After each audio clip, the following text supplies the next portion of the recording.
옛날 스님네의 그 공안 같은 이야기는 스님네가 다 책을 보고 알고 계시니까 제쳐두고요. 이거는 과목 외의 이야기니까 신경 쓰지 말고 아무 부담 없이 들으세요. 예. 과목 외의 이야기니까 지금 잠시 시간을 틈을 타서 반농담처럼 엮겠습니다. 어느 스님이 질문하시기를 죽은 쥐가 산 고양이를 잡아먹으려고 하는데 어떻게 하면 좋겠느냐는 질문을 했습니다. 스님네는 어떻게 답을 해야 될까요?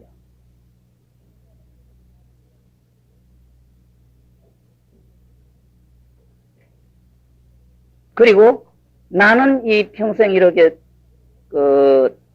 머리를 깎고 살면서 이거는 꼭 선방에 앉아 계시는 분에게 해당되는 질문이다.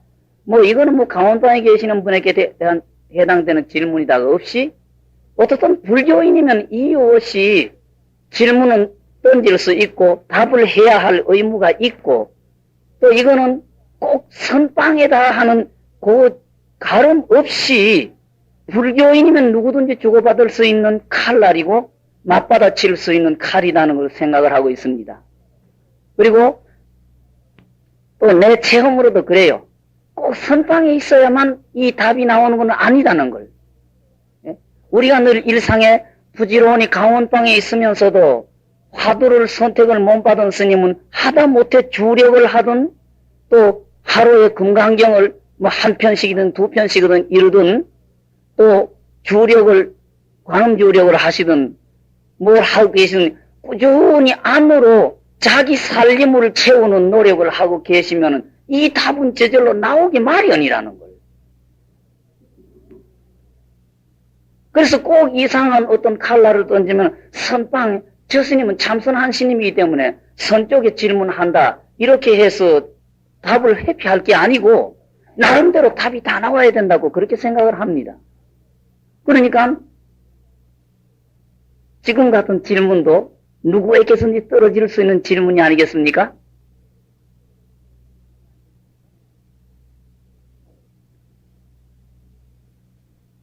그러시면은 이 질문을 받으면서 답이 나오려고 하면은 이게 앞뒤를 재면은 선실에 해당되는 그쪽 쪽에 답은 못 되겠습니다만은 질문 자체는 우리가 어떻게 풀어야 되겠습니까? 그 질문 자체를 어떻게 풀어야 되겠습니까?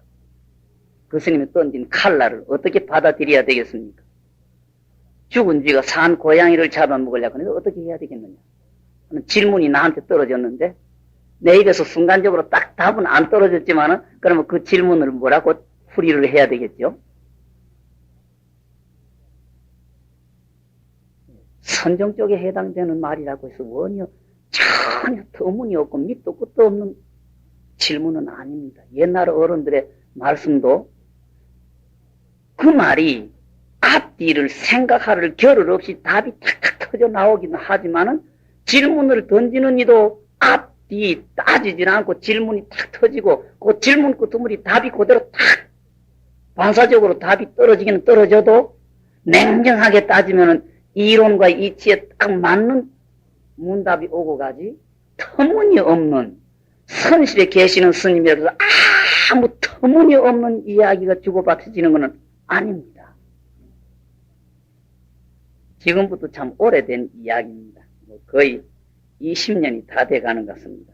천축사를 제일 처음 참배하러 올라갔어요. 내가 그때 무문관이 그 뒤에 있으시고 근데 무문관 쪽까지는 가지는 않고 천축사를 처음 참배하러 올라가는데 지금 그 스님이 어디 가서 숨어 있는지 모르겠어요. 조금 그 당시 선실에서 정진도 많이 하시고 애쓰신다고 하고 또 눈도 떠졌다고 하는 평을 받고 계시는 스님이 나한테 물어요. 올라오다가 천축사라고 조각해놓은 글을 보셨지요. 천축사로 가니까 천축사요 대문 이렇게 올라가는데 큰 바위에 대문 쪽에 바로 바위에 천축사라는 글씨가 이렇게 조각이 됐습니다만 어느 글자가 살았습니까? 그렇게 질문을 합니다. 천축사라는 글을 보셨죠. 어느 글자가 살아있습니까? 그래요. 여러분들은 어느 글자가 살았다고 대답을 해야 됐을까요? 예. 이런 질문은 당신은 살아있는 사람입니까? 죽은 사람입니까? 하는 질문이죠. 어느 글자가 살아있더냐? 또는 태화나 불상 딱 가리키면서 저 많은 부처님 불보살 가운데 어느 분이 살아있느냐? 이런 질문은 당신은 죽은 사람이냐? 살아있는 사람이냐? 하는 요거 칼날이지. 태화 속에 살아있는 부처님 찾아내라. 지금 천축사처럼 글자 있는 거 살아있는 글자 어느 자가 살아있습니까? 이거는 글자 뭐 똑같은 글자지 산 글자가 어디 있고 죽은 글자가 어디 있어요. 너는 살아있느냐 죽었느냐 이 말이거든. 그 질문이. 난 아무 말도 안 하고 그 스님 뚱만 탁 치고 말았어. 그 스님 뚱만 탁 치고 서로 웃고 말아버렸어요. 결국 이런 질문들은 엉뚱한 쪽으로 가죠. 어느 글자가 살았습니까? 하는 거, 너는 살아난 사람이냐, 죽은 사람이냐? 이런 질문이죠. 그래서 조금 전에 그런 질문 같은 것도 그렇습니다.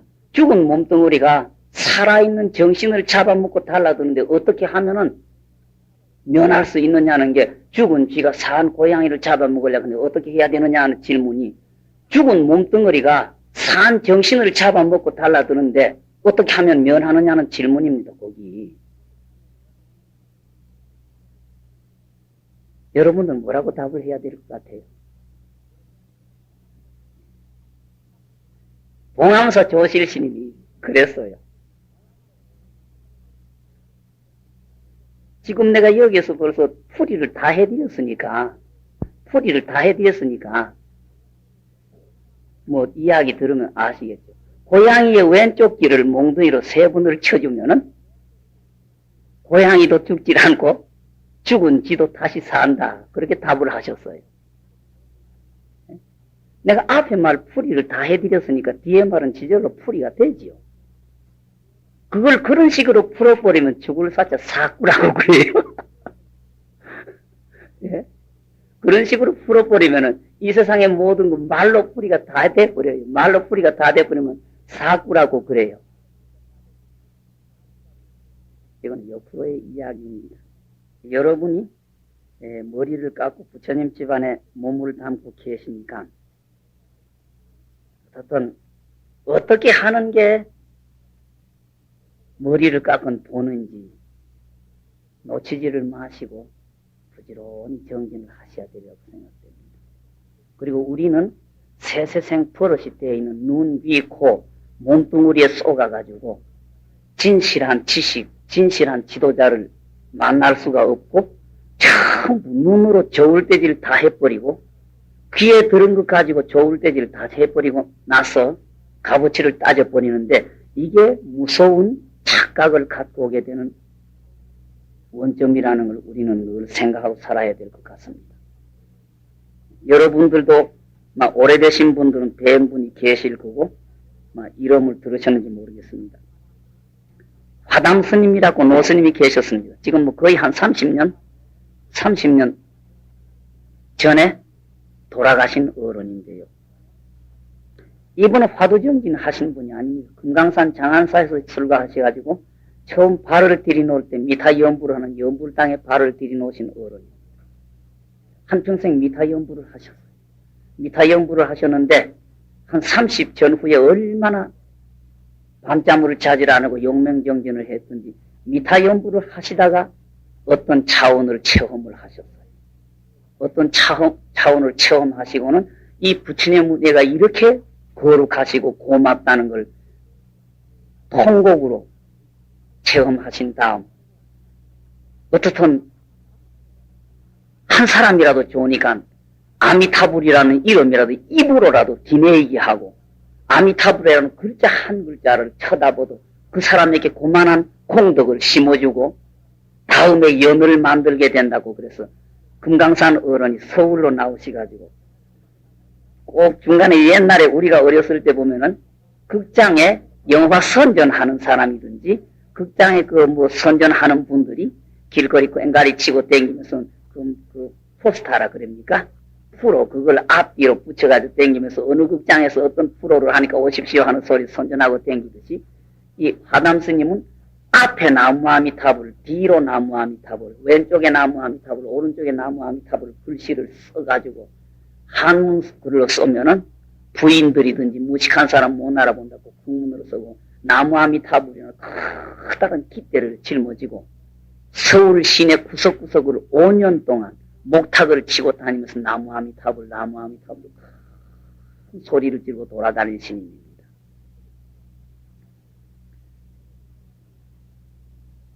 어떻게 생각하면 우스꽝스럽지만 그런 분들의 그 신심, 우리가 오늘날 잘난 척하고 내가 중이다 하는 우리가 그분들의 신심에 몇백만 분의 1이라도 따라가고 있습니까? 우리는 감히 그렇게 누가 하라고 그래도 할 수 있겠습니까, 여러분들? 근데 그 스님이 언제부터인지 차를 하기 시작하셨어요. 내가 그 어른 처음 배울 때 6.25 사변전에 배웠는데 벌써 차를 하시기 때문에 타락자라고는 낙인이 찍혀가지고 대중에서도 언제나 거절을 받고 갈세를 받고 살고 계십니다. 행사의 효봉 노스님을 모시고 모봉총님이라고 해서 노력을 하는데도 그 노스님은 그 대중초소 방불을 못 받고 행사 원당함에 연불당이 있어가지고 원당함에서 기거를 하시면서 아침 자수시면 불하게 내려가서 차 드시고 올라오셔서 전심공양을 절에서 드실 때도 있고 종일 불악에서 이리 다니다가 차 마시고 저녁 때 올라오시는 그런 예도 있습니다만은 지금 그 선방 쪽에 이렇게 보시면 이호 스님이라고 노 스님이 남 스님네 최상이 이호 스님이라고 한 나이 1원이 넘으셨을 거예요. 노 스님이 한 분이 계시는데 그 이호 스님이 그럽니다.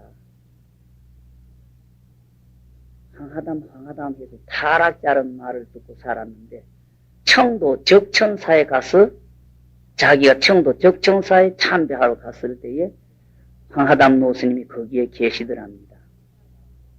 그러는데 황하담 노스님이 법당에 대중의 예불 시간에는 안 나오시는데 자기 방에서 법당을 향해서 그렇게 지극히 절을 하시고 계시더라고요. 타락자라는 말을 들었는데 타락자라면 저렇게 지극한 절이 나올 수가 없다고 의심을 하고 이상스럽게 생각을 했다 그래요. 이런 스님이 그래요. 그래도 자기 나름대로는 남에게 길거리 가가지고 그저 술을 얻어 마시면서도 무서운 그 피나는 노력이 안으로 곁들여져 있었던 것 같아요. 여러 스님네는 지금 이 신도들에게나 스님네 상호간에 무슨 고마운 일이나 보탬을 받을 때에 감사합니다, 고맙습니다 하는 인사를 합니까? 부처되십시오 하는 인사를 합니다. 내 입에서도 그렇습니다. 신도들이 뭐 그래주면은 어떤 신도는 이해를 못해서도 그렇지만 감사합니다, 고맙습니다 하는 인사가 나오지 부처되십시오 하는 인사가 안 나옵니다. 근데 하담 노스님은 이 다른 인사말이 안 나옵니다. 아이건 어른이건 남자건 여자건 자기에게 조그만한 고마움이라도 해주시면 깍듯이 합장을 하고 절을 하면서 이 공덕으로 부처되십시오. 그 스님 입에서는 감사합니다, 고맙습니다 이 인사가 안 나오고 언제나 꼭 합장하고 절을 하시면서 이 공덕으로 부처되십시오. 길 가다가 아이들에게 길을 몰라가지고 어떤 국민학생에게 길을 물어가지고 국민학교 그 꼬만한 1학년이나 되는 어린 아이들이 요 가고요 어떻게 가고요 하고 딱 가르쳐주면 그 다음에 그 아이에게 합장하면서 이 공덕으로 부처되십시오. 절을 딱 하시고 이 목이 칼칼해서 그럴 때에 주막집 앞 지내가다가 술집 안주인이 노장님이 술집 문 앞을 지나가면서 못 지나가가지고 드시고 싶기는 한데 돈은 없고 하면은 멀거니 쳐다보고 계시면은 술집 안주인이 답답하니까 스님 한잔 하실랍니까? 그래. 돈이 없어. 하고 싶기는 지금 나한테 돈이 없다 그래요. 그러면 그 안주인이 그 어떻게 생각하든지 조금 애처롭게 보든지 어쩐지 술 한 잔 줄 스님 그만 돈 안 받을 테니 한 잔 드시고 가세요 하면 그 술을 탁 잡수시고 나서 술잔 주고 나서 그 안주인 앞에 탁 합장하고 절을 하면서 이 공덕으로 부처되십시오. 하담 노스님이 정화라고 할 때에 소위 가라사대 유승 스님네에게 얼마나 관세를 받는지 젊은 스님네가 어디 하늘 높은 줄 생각합니까? 그 노스님 내가 한평생 절에 살아도 그 노스님 안 실력이 어떻게 됐으며 정진이 어떻게 되는 그거는 뭐 쳐다볼 줄도 모르고 거트물이만 보고 노장 지금 정화불사가 한참 돼서 중해지만의 모순으로 다 타파하고 바르게 하려고 하는데 노장이 조계종 쪽 중이라는 손가락질을 받으면서 그저 낮이면 낮마다 술집에 들어붙어가지고 얼굴이 벌겋게 해가지고 술이나 처먹고 하는 집안으로 젊은 스님네께 관세받아서 밥이나 잡수실 때가 있어요. 6.25 피란 때 어디로 어떻게 흘렀든지 부산으로 오시가지고 계시다가 올 때 갈 데 없으니 보모사 가서 정화된 무렵에 정화 직후에 보모사 가서 밥을 얻어 잡수시고 계시는데 한참 동산 스님을 모시고 비구승 스님 내가 깃발을 날리고 있을 무렵에 뭐 노장님이 눈에 보여요? 아예당초 대중에서는 받을 필요도 없지요. 하루 세 끼니 대중공양 관세 받았다고 하면 중에 뭐 볼품 없는 거죠. 방 하나는 구석방 하나 얻어가지고 드시고 싶으면 머슴들하고 행자들하고 덕실덕실한 후원에 가서 한 그릇 드시고 드시기 싫거든 그만 드시고 그만 있고 싶으면 있고 가고 싶으면 가라는 이런 대접을 받았죠. 그렇게 살고 계시다가 한 번은 총무스님을 불러서 내가 석 달 후에 가야 되겠어. 날짜까지 딱 지적하시면 내가 석 달 후에 가야 되겠다. 농담인 줄 알지 그거 진담으로 받아들일 사람 누가 있어요? 딱 약속하신 날 일주일 딱 앞세워놓고 총무스님 자기 방으로서 그 당시 그저 길거리에서든지 한참 무질서해서 그 일반 관광객이 절 안에까지 술통 갖고 들어올 무렵에 곳곳에 가가지고 얻은 돈 1원짜리 10원짜리 뭐 100원짜리 1000원짜리도 없고요. 전부 누덕누덕한 돈 6만원 딱 내놓으시면서 나는 아무것도 없다. 논 한 마지기 오고 집 한 칸도 없고 전부 요것뿐이니까 사중 경제에 어려우니까 이 사중 경제에 보태서라고 딱 주시고 양말 묶기 여기서 똘똘 뭉친 거 3만원 따면서 요거만 하면 내 초상 비용이 된다. 그러니까 어떻든 요거 가지고 초상날 인부들이든지 일 거둔 사람 치다거리 해주고 처리해달라고 딱 매기고요. 내일 가신다고 약속한 날 오늘 자기 손수 자기가 어디서 구해놨더니 향나무 갖다가 물을 끓여가지고 향나무 물을 끓여가지고 그 향수에 목욕 딱 하시고 목욕하시고 나서는 입었던 옷 싹 벗어버리고 잠옷이라 그러죠. 수의 자기 준비해놨던 수의 딱 입으시고는 그 벗은 옷 깨끗한 도량 끄트머리 바깥에 가서 다 태워버렸으니까 자기 소지품 아무것도 없어져 버려요. 딱 가신다고 약속한 날 그 상태가 조금 안 좋고 노장님이 기력이 없으니까 뭐 믿지는 않지만 노장님 기력이 없으니까 젊은 사람도 한 두세 방에 있는데 9시 반쯤 돼서 이제 가야 되겠어. 스님 한 분이 또 장난을 붙인 거예요. 노장님 지금 법당에 맞이가 올라가는데 한평생 중로로 했다는 분이 부처님에게 맞이 올라가는 시간에 가시려고 해요. 그러니까 노장님께서 그 말씀 듣고 보니 그 말씀이 참 옳으네요. 내 기운으로는 일어날 수가 없으니까 날 좀 일으켜주세요. 부축해서 딱 이렇게 되니까 조용히 앉아서 법당에 맞이 종소리 맞이 올리는 목탁 소리 다 끝난 다음에 이제는 할 수 없습니다. 가야 되겠어요. 날 눕혀주시오. 눕혀드리니까 마지막 말씀이 원공법계 재정생 자타일시 성불 또 하면서 목이 옆으로 딱 베겨지면서 숨 딱 떴어요.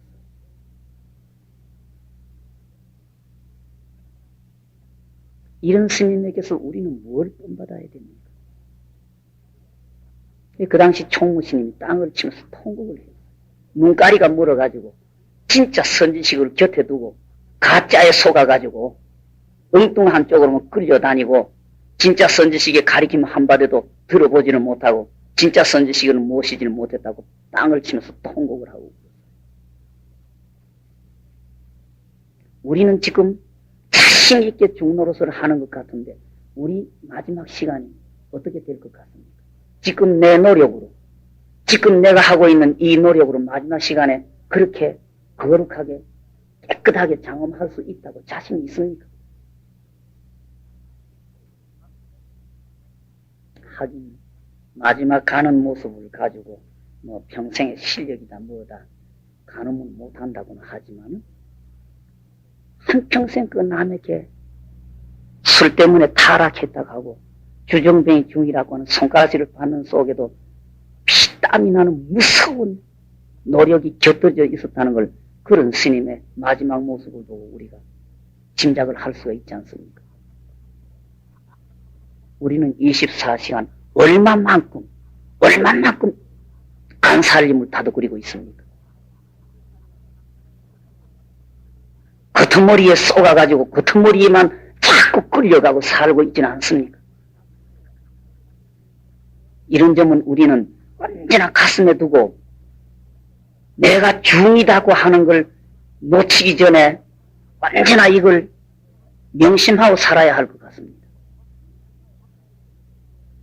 결국 지금 그 서장의 이야기도 결국 그 속에서 그런 살림살이 흔들리지 말고 그 속에서 살아라는 부탁 그 속으로 가는 길잡이의 꾸지람이 이 서장책이기 때문에 우리가 그 속에서 살아야 하고 그걸 놓쳐서는 안 될 걸로 생각됩니다. 오전 시간에 엉뚱한 이야기를 엮어서 본전 강의가 터졌습니다. 오후 시간에도 강의 시작하기 전에 조금 시간이 있어서 엉뚱한 이야기를 했는데 잘 못했습니다. 지금부터 본전 강의 계속하겠습니다.